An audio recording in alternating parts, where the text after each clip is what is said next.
What's going on, my peeps? Your boy Versatile is back with another video, back with my 1 week review of the Galaxy, guys, you see where my mindset is. The Google Pixel 3a XL. Yes, it's been a week since I've had this bad boy here. Got mine from T-Mobile. They were running a $400 off promotion with the eligible trade-in, as I've explained before, and I traded in my bittersweetly beloved Google Pixel 2 for this bad boy here, and this bad boy is better than the Pixel 2. I will first want to come out and say about this phone that I have not even necessarily noticed that this is a mid-range level phone in terms of the processor. Google did a great job of optimizing this phone, but then it also lets you know just how much of a great phone this is, where you forget that you're not carrying a flagship. You're not using a flagship phone.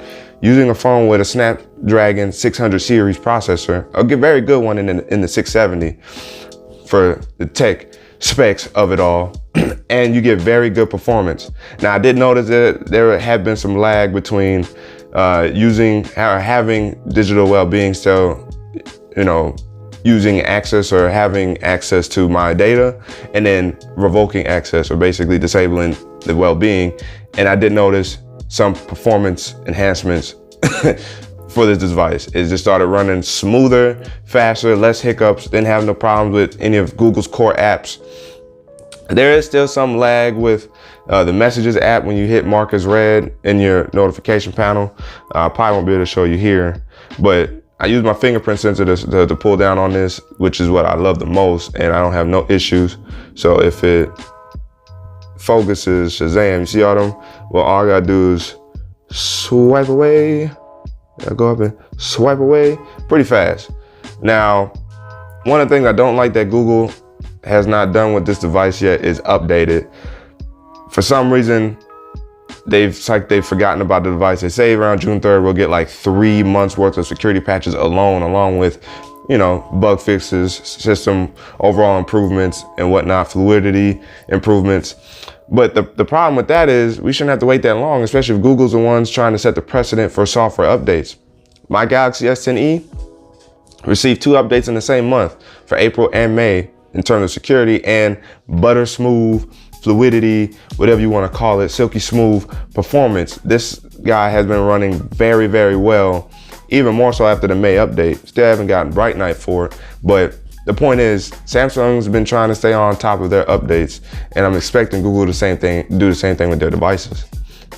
In the Pixel 3a and 3a XL, I'm coming out with battery life first.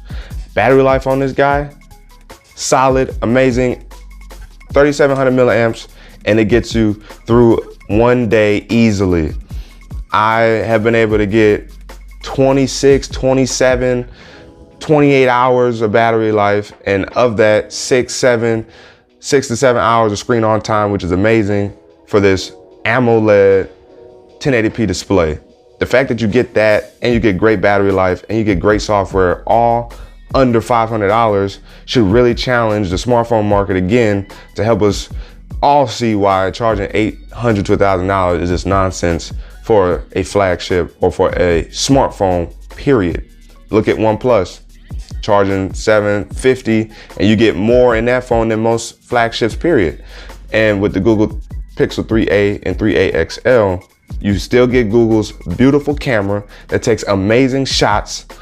You get the camera that still takes very decent quality video. Mics, external mics are a little weird. I tried to shoot a video with using external mics, and you guys heard in my April security patch update video about the Galaxy S10. I shot that with this phone. Audio was tripping, and I had an external mic involved. So Google, hopefully y'all can fix that in terms of that on this device. But video and photos coming out of this, still top tier. Right there, right a smidget of under Pixel 3 and the Pixel 3 XL, just from the simple fact that it's missing the Pixel Visual Core. So you don't get as much optimization when it comes to HDR and processing. Now, in terms of processing time, when you take night shot or night sight pictures and low light pictures, it does take a little bit longer to process. No big deal. As long as the picture comes out great, I'm not worried about the processing time on those pictures. It's an overall solid phone. the software, Google again continue to show why they are more or less the king of software. Some say Apple, I say Google. Now, hopefully with Android Q, as you've seen, we get more features involved, because I do like having some features, which is why I love, and from time to time, miss my Galaxy S10e since I've been using this device.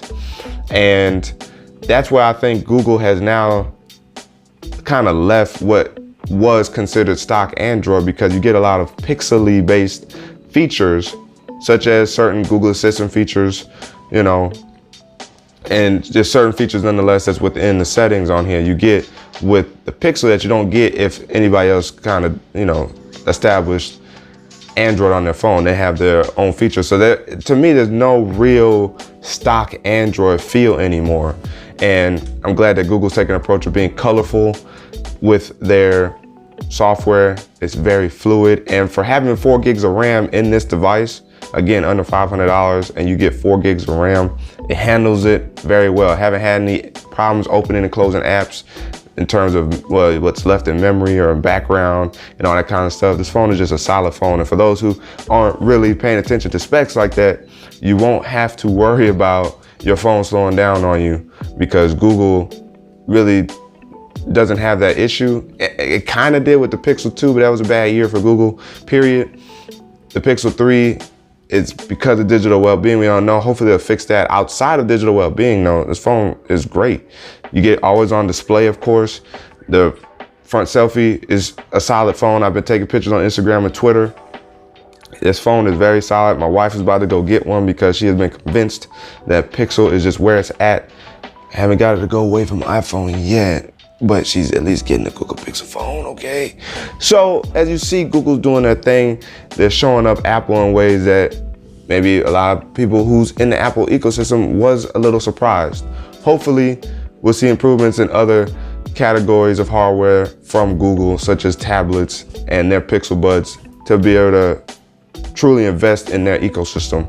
And that's where I'm kind of torn apart at in terms of the ecosystem. I love Samsung's ecosystem, but I love this Pixel and what Google has done with it. So it's like I got a lot of things Samsung, but then I got this Pixel phone. But it still fits in nicely and perfectly because it's a Google phone that utilizes pretty much anything that you can use with a smartphone. And as I've said, the Galaxy Buds connect to this seamlessly, easily, no hiccups, no lag.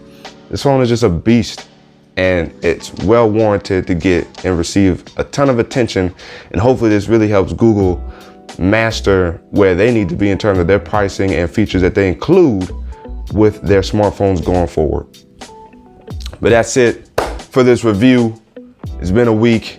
I might have another review about this phone down the line, just overall to talk about it. But in terms of what I've experienced, what I've done with the phone in a week's worth of time, this phone's been very solid, very good. As a matter of fact, I might just drop the review after we get all those updates. So I might wait till June to actually drop another update on this phone, just to see what has improved, what has been added to the Google Pixel 3a and 3a XL.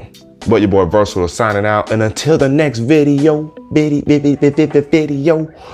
wait for it.